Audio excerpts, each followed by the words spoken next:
Let me ask you something. What would you do if the league you carried on your back treated you like you didn't matter? Because that's exactly what's happening to Caitlin Clark.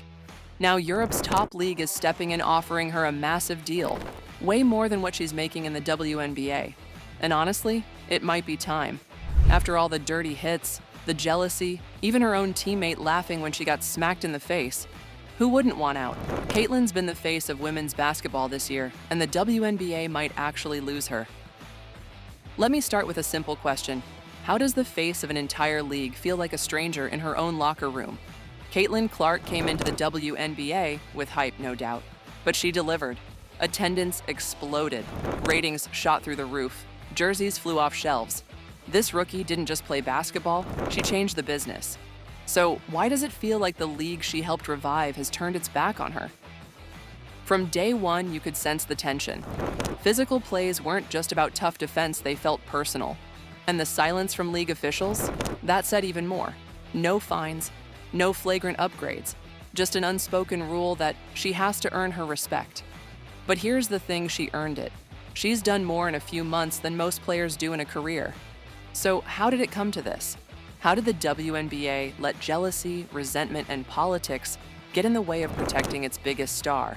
And more importantly, why would she stay if another league, across the ocean, is ready to roll out the red carpet? What would you do in her shoes? Let's talk about the physicality. Every rookie takes some hits, but what Caitlin went through? That was next level. From hard fouls to straight-up elbows to the face, this wasn't just defense. It felt like a message. Remember that shoulder check from Chennedy Carter? It was called a common foul, but let's be real, she did it intentionally. You could see it in the way she lowered her shoulder, squared up, and followed through. That wasn't just a defensive play. That was sending a message. And when Angel Reese smirked from the sideline, the message was loud. We don't like the spotlight you're bringing. But why the hate? Caitlin didn't ask for the cameras. She didn't beg for the sponsorships. She just showed up, played her game, and brought millions of fans with her. And somehow, that made her a target.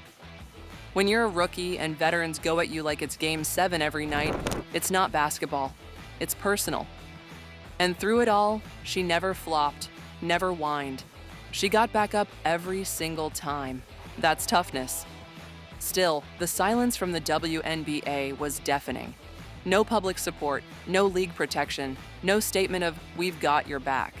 So again, if Europe's watching this unfold and saying, hey Caitlin, we see you, we value you, how long before she says, let me go where I'm wanted? Would you stay? One of the most painful moments this season? It didn't come from an opponent, it came from her own teammate. Caitlin got poked in the eye during a game. Replay showed it was serious enough to warrant a flagrant. But instead of backing her up, Nalissa Smith, her teammate, laughed it off. Worse, she laughed with the player who did it. And that player just so happened to be her girlfriend. After the game, Nalissa and her girlfriend even made a video about it, laughing, joking, showing zero remorse. Like it was all just some funny moment, not a blatant cheap shot that left Caitlin visibly in pain. Caitlin naturally reacted. She shoved Sheldon off, like anyone would when someone pokes them in the eye. But that's when things spiraled. Out of nowhere, Marina Mabrey stormed in like a linebacker and blindsided Caitlin from behind, knocking her to the floor. That wasn't defense. That was retaliation. That was straight up dirty. And yet, in the chaos of it all, Caitlin got slapped with a technical foul. Think about that, she gets attacked twice, and somehow she's the one penalized. Neither Sheldon nor Mabrey was ejected in the moment. Mabrey's foul was only upgraded after the game. Meanwhile, Caitlin just had to stand up, shake it off, and play on like nothing happened. This is why Europe becomes more and more appealing. Because over there, they protect their stars. They uplift them, not punish them for defending themselves. So tell me, after something like that, would you still want to stay in this league? Or would you finally say, I'm out? Let's call it what it is, jealousy. Caitlin Clark didn't just come into the league. She came in loud. ESPN covered every move. Social media exploded. Fans showed up in droves. And that ruffled feathers. You could feel it. Players who've been grinding for years suddenly watching a rookie take over the spotlight. Some smiled through it, others, not so much. They started chirping in interviews, questioning her defense, downplaying her stats. She's not that tough. She ain't faced real defense yet. You could hear it. But here's the kicker: Caitlin never asked for the fame. She earned it. She made history in college, drew millions of eyes, and gave the WNBA a platform it's never had before. Instead of lifting her up, some tried to tear her down. Now imagine being in that storm and still showing up every night, dropping dimes, hitting logo threes, and keeping your cool. And now you've got EuroLeague teams going, we'd love to have that. So, would you stay in a room full of jealous energy or walk into a room full of respect? Caitlin Clark won Rookie of the Year, and deservedly so. She led all rookies in points, assists, and minutes. She set records. She turned a struggling Indiana Fever team into must-watch TV. She did everything you could ask of a #1 pick, but she didn't win unanimously. One voter picked someone else. Now, I don't want to knock that other player, she had a good year. But let's be real. Caitlin Clark defined this season. So why wasn't it unanimous?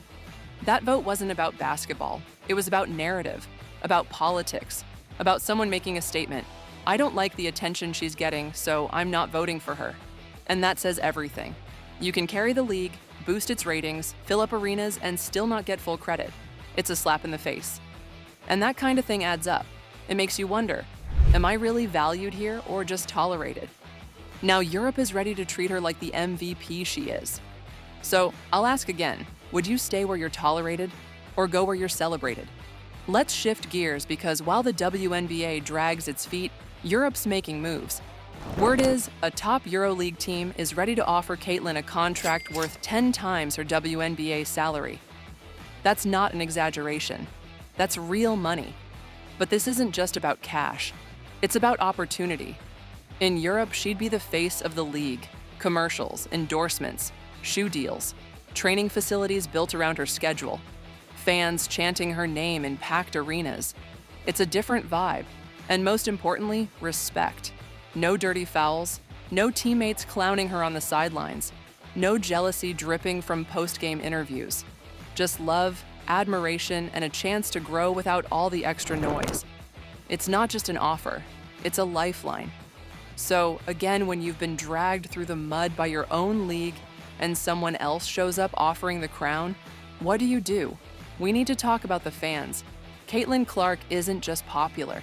She's a movement. She's the reason little girls are picking up basketballs again. She's the reason college and pro women's hoops are finally getting attention. She's got fans who've never watched the WNBA tuning in weekly now. People who fly across states just to see her play in person.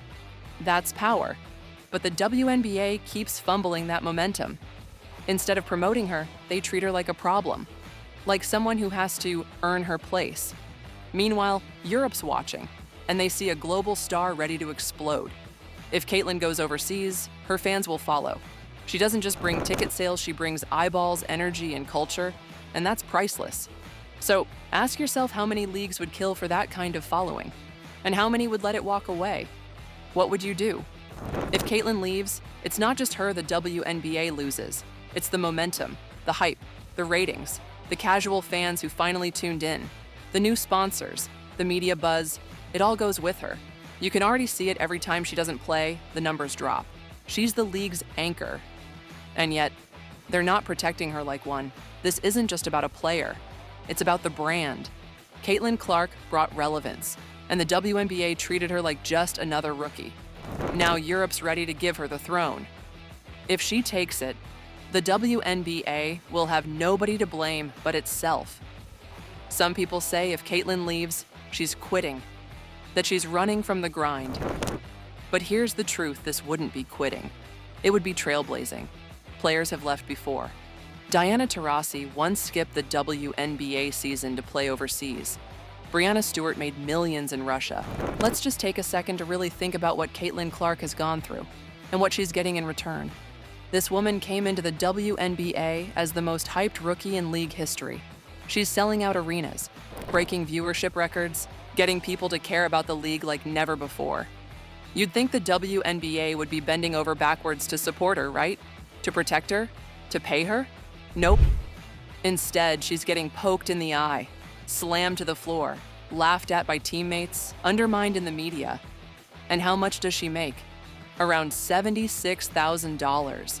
For all that? For carrying the league? That's pitiful. And it's not just about the money, it's about how little they value her presence. They treat her like a burden when she's the reason there's even a spotlight in the first place. Meanwhile, overseas teams are lining up with seven-figure offers and real protection. Private security, endorsements, facilities tailored to her. The WNBA had a generational star and gave her chaos, bruises, and cold shoulders. So, really, can you blame her for thinking about leaving? What would you do if your league let you get bullied and underpaid? Caitlin Clark is at a crossroads. One path stays in the WNBA, the other leads overseas. One path means staying loyal to a league that hasn't protected her. The other, going where her talent, value, and presence will be fully appreciated. It's not an easy decision. But here's what we know. She deserves better. And maybe Europe is the place that gives her the peace, protection, and power she's earned. So here's my final question to you. If you were Caitlin Clark, what would you do? Would you stay in a league that treats you like a burden? Or take your talents where you're treated like a blessing? Let me know in the comments. And if you ride with Caitlin, no matter where she plays, hit that like button and subscribe.